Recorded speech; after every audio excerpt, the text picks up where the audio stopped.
Catherine, in the past few minutes, the communist leader has reacted saying that under this condition, we're ready to work with Bayrou. But the main concern that he doesn't use those special constitutional powers to force legislation through Parliament. That's been something we've seen repeatedly in the Macron administration, and that's riled a lot of his critics. That's absolutely right. This is this constitutional tool our viewers may be getting used to hearing about, called the Article 49.3 of the French Constitution. It's become very well known here in France because it has been widely used under Macron's government. So we saw Michel Barnier using it. That's when he was voted down. And before him, the Prime Minister Elisabeth Borne was using it. And basically, it's a constitutional tool which allows governments to force through pieces of legislation through Parliament without winning a majority. But that then triggers a vote of no confidence, which Michel Barnier did not win. And that's provoked a lot of anger, not only among rival political parties, but among members of the French public who were saying, look, you're basically governing by decree here. This is not parliamentary democracy. And so part of the negotiations that we've been seeing now about who will form this government have been various pledges to the political parties who've been called into the Elysee for consultation, saying, look, I might nominate this person for Prime Minister. It's not from your political family, but we pledge we will not use this 49.3 technique.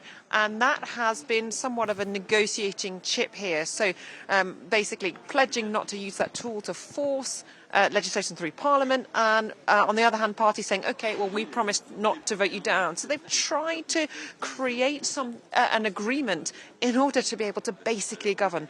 But those are just the building blocks of the democratic process. In terms of the actual legislation, well, things could get a lot more tricky quite soon.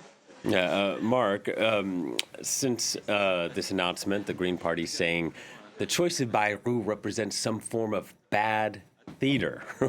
Why would they react like that with the choice of Bayrou? Because they see Bayrou as a continuation of Macron. Right. And they've fought against all this. They say the last legislative elections showed that Emmanuel Macron's party was not that popular anymore. The National Rally essentially won the first round, and then there was this Republican front created for the second round that allowed, to a large extent, this new popular front on the left to get the most seats. However, they were far from a majority in Parliament. So what they're saying is, Bayrou is Macron. The French don't want Macron anymore. Bayrou is obviously different than Macron, but he has been the ally of Emmanuel Macron. He's supported some of his key reforms. He sometimes objected, let's say, the pension reform. He supported it, but he was not totally comfortable with it, and maybe we should revisit it.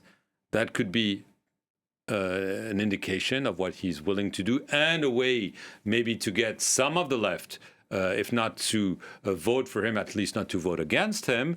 And he's also said that he was uncomfortable with a tough immigration bill that was passed. So this is why, in a way, he is a centrist, because he probably felt that Macron was shifting too much towards the right and the far right to a certain extent.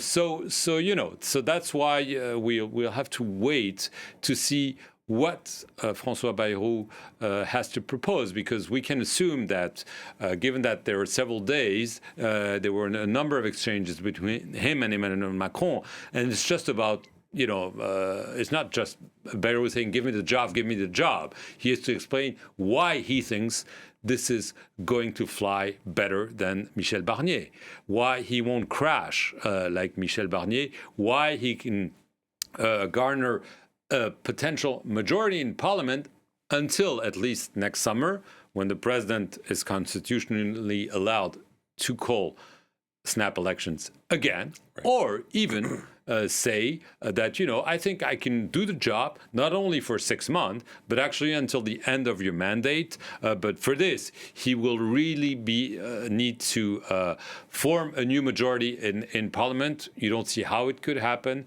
but if he can get the socialists and the conservatives, if not in the same tent, at least not fighting each other, at least he has a shot. Yeah, and that's a big if, but let's find out if he can do it. Let's bring in Andrew Smith into this conversation. He's the Director of Liberal Arts at Queen Mary University of London. Hello to you, Andrew. Was François Bayrou an inspired choice? Maybe not an inspired choice, certainly a familiar choice. He's someone, of course, that's been central to Emmanuel Macron's rise in 2017. The kind of long-time presidential candidate, and Bayrou kind of stepped aside. Way back in 2012, he dreamed about trying to nibble off the kind of, progressive liberals from the socialists and the kind of liberal fiscal conservatives from the UMP, now the Republicans, and to unite them into some kind of centrist party. Of course, that's what Emmanuel Macron did in 2017, a long-time ally, and actually someone who is, I think, very familiar to French people. And that's going to be the challenge. How does he break that idea of familiarity, more of the same, and inject something new into this situation? And the French government bond yields holding steady, so markets appearing to at least somewhat back this decision by Macron. But what about the French public? As our chroniqueur, Mark Perlman, was saying earlier, National Rally had the most votes in round one. Then there's this leftist coalition, which is the largest voting bloc in parliament, and somewhere lost in between is a center. Yeah, it's a real challenge because, François Bayrou is his own man. He is part of Macron's, part of Macron's orbit. But he is his own man. He did refuse to join Attal's government. He has, shown different types of positions, maybe, than Macron at times. And the hope is that, he can appeal to some on the left. He's always had this he's open to kind of like progressive taxation, to keeping a wealth tax and these kind of things. He seems open to that. He seems open to the idea of proportional representation. These are things which might win round people on the left. But then also way back, even when 2012, when he wrote his presidential candidate book, he was saying like, look, since 2007, he's been the guy that's talking about public debt and the deficit and the importance. So yeah, I think he'll appeal to that broad constituency. For Bayrou now, is it the budget? What happens? Yes, it's the budget, clearly. I mean, a special law is going to be passed allowing essentially a skeleton budget to get us through January 1st, because the budget was supposed to be voted before the end of the calendar year. It's not going to happen because of all the political turmoil. Task number one is indeed to pass a budget early next year. But let's not forget that what brought Michel Barnier down was a bill to pass the Social Security, the healthcare system budget before the actual budget. So this is really the time when all the political parties take a stance, and they took a stance against Michel Barnier. François Bayrou, if he proposes the same kind of budget as Michel Barnier, well, the logic would be that the leftist coalition and the National Rally will say, well, here they come again. They change the prime minister, same budget. We are going to vote a motion of no confidence, and we have the numbers.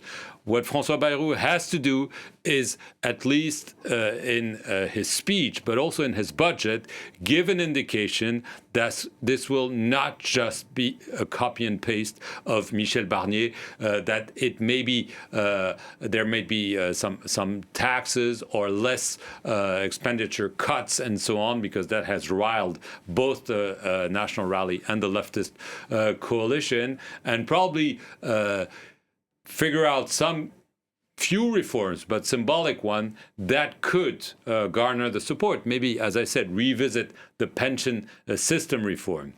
Maybe not push for another immigration bill like was done by the outgoing government.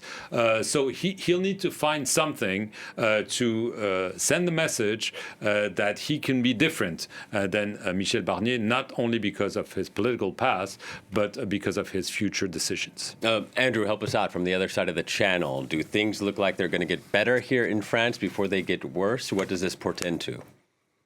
Well, it's a real challenge, isn't it? Already we've seen the far left, the France Insoumise, has said basically automatic motion of censure. They've already taken their position. The far right, Rassemblement National, have said, maybe not an immediate censure, but they're not kind of jumping on board. So yeah, who knows? It remains to be seen if he can win round the Socialist Party. That's going to be the big moment. Olivier Faure already said we can't spend our lives saying no, and then somebody said, "What about François Bayrou?" And he said no. But if he can somehow reverse that, turn it into a maybe, then there's something to work with. But I think the Socialists have got to be key. If there's going to be something new, it's got to somehow appeal to the kind of soft edges of that new popular front. All right, Andrew, thank you very much. Andrew Smith joining us from London. Thank you. And as always, our Mark Perlman, our very own French politics editor, thank you as well.